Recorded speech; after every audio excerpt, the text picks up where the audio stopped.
नमस्कार, मैं हूं आपके साथ कविता राणा। युद्ध की आग में जल रहे विश्व के दो देश पिछले 3 सालों से मौत के साए में हैं। यूक्रेन से झुका नहीं जा रहा और रूस थमने को बिल्कुल तैयार नहीं। और इन दो देशों के बीच की जंग ने दुनिया को तृतीय विश्व युद्ध के मुहाने पर लाकर खड़ा कर दिया है।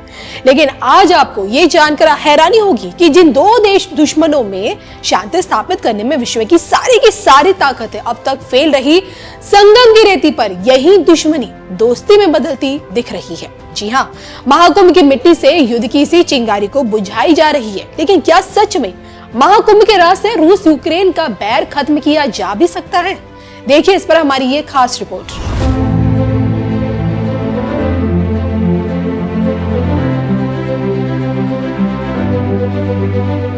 संगम की रेती पर शांति की मिसाल, महाकुंभ की मिट्टी से बुझी जंग की चिंगारी। संगम नगरी में दो दुश्मन बने दोस्त, देखिए सिर्फ धर्म ज्ञान पर। महाकुंभ आस्था का महासमागम, महाकुंभ मानवता का जमावड़ा, महाकुंभ संतों का मेला और महाकुंभ मोक्ष प्राप्ति का रास्ता, महाकुंभ आत्म शांति का अड्डा, महाकुंभ सनातन का प्रतीक। आज की डेट में महाकुंभ जाने वाले प्रत्येक व्यक्ति के लिए महाकुंभ का मतलब अलग अलग है और शायद यही वजह है कि भारत से 7 समुद्र पार दो दुश्मन देश महाकुंभ की रेती पर शांति तलाश रहे हैं। युद्ध से नहीं बल्कि आध्यात्मिकता और शांति के मार्ग से मानवता को बचाने की कोशिश हो रही है। दरअसल महाकुंभ पहुंचने वाले विदेशियों में रूस और यूक्रेन के नागरिक भी हैं और शांति की तलाश में संगम नगरी पधारे रूस यूक्रेन के नागरिक एक साथ मिलकर शिव स्तुति कर रहे हैं, भजन कीर्तन कर रहे हैं, पूजा पाठ कर रहे हैं, संगम तट पर सनातनी रंग में रंग रहे हैं।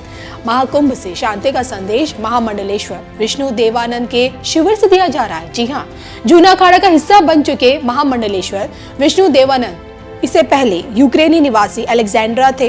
उन्होंने भारत आकर ब्रह्मलीन महामंडलेश्वर सोमनाथ जी से दीक्षा लेकर नागा सन्यासी का मार्ग अपनाया और अब जब वो अपने नागा सन्यासी जीवन में है तो महाकुंभ की मिट्टी से अध्यात्म के रास्ते विश्व शांति और एकता का संदेश दे रहे हैं। उन्होंने वर्ल्ड वाइड सनातन धर्म कम्युनिटी के नाम से एक शिविर लगाया है प्रयागराज में और जिसमें रूस, यूक्रेन, जर्मनी, जापान जैसे देशों से युवा संत और सन्यासी शामिल भी हो रहे हैं।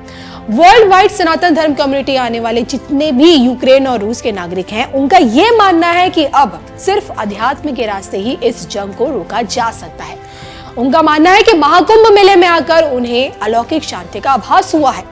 रूस यूक्रेन के बीच चल रहे युद्ध को लेकर महामंडलेश्वर विष्णु देवानंद जी का भी ये कहना है कि युद्ध ने यूक्रेन को तहस नहस कर दिया है। चर्च, अस्पताल और घरों को रॉकेट हमलों ने तबाह कर दिया, लोग बेघर हो गए और हर तरफ विनाश का मंजर है। तो इसी त्रासदी के बीच विष्णु देवानंद गंगा, यमुना और दृश्य सरस्वती से शांति के लिए प्रार्थना भी कर रहे हैं। अब देखा जाए तो रूस और यूक्रेन के नागरिक पिछले 3 सालों से जिन भयावह हालातों से गुजर रहे हैं उससे निकलने का रास्ता अध्यात्म में वो ढूंढ भी रहे हैं। मीडिया रिपोर्ट्स की माने तो महाकुंभ आने वाले विदेशी पर्यटकों और श्रद्धालुओं में रूस यूक्रेन के लोग बहुत ज्यादा शामिल हैं।